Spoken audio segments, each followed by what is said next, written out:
So titingnan natin. Nilinis ko ito ilang beses eh. May konti pa ring amoy. So nilinis ko na to. Nisprayan ng disinfectant, pinalinis yung aircon kasi nagkaroon ito ng tubig sa likod dahil dun sa aircon barado. So pinalinis na yun, binilad, nisprayan ko na siya ng baking soda na may vinegar at konting water, and then binilad. Tapos inisprayan na rin to gamit yung Clorox na aerosol disinfectant, sabay nilagyan ko na rin to nung safeguard na spray na antibacterial. Na-minimize na yung smell, pero tignan natin, bibili kasi ako ngayon nung bamboo charcoal. Tignan natin kung effective talaga. Problema ko na to for 1 month na eh.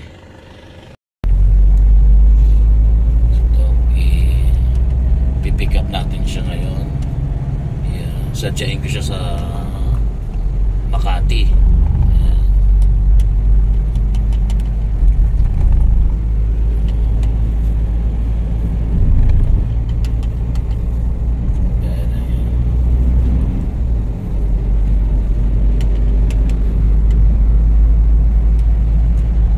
So syempre, dahil naghahanap tayo ng remedy, doon yung ginawa na natin, nilinis, disinfect, kung ano yung mga nakalagay sa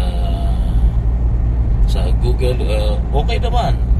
Pero pagbukas mo siya, meron siyang pa rin unpleasant smell so gusto ko nang matuldukan yun. Hindi naman to nabaha, hindi naman gano'n, pero meron siyang unpleasant smell dahil nga napabayaan to na yung sa likod pala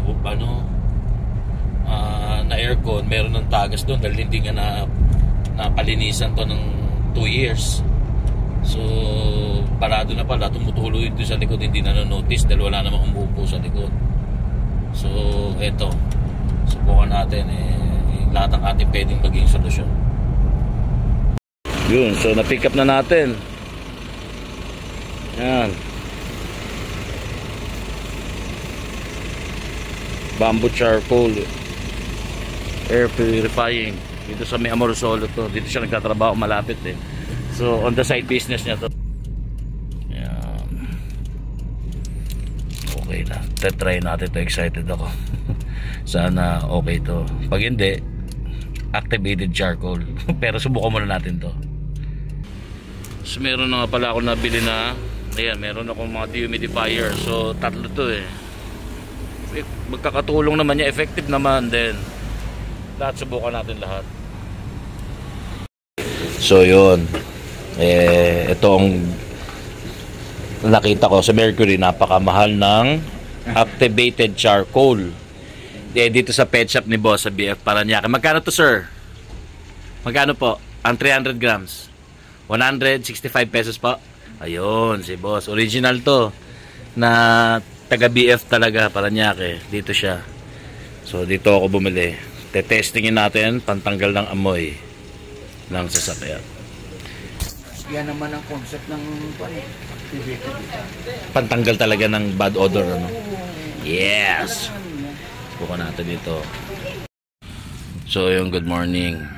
So titignan natin kung ano naging result nung activated charcoal, kasi tinry natin yung bamboo charcoal isang araw, wala masyadong naging effect siguro, or maaring masyadong bago lang. Kaya lang nung bumili ako ng activated charcoal,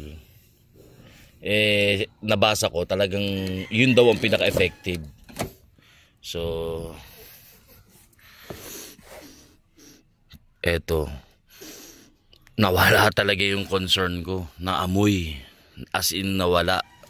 So bumili ako ng dalawa, isa dito, ito yung itsura niyan, ayan, isa dito, tsaka isa sa likod. Kagabi ko lang nilagay ito, kagabi lang. Ayan, isa nito, Ayan.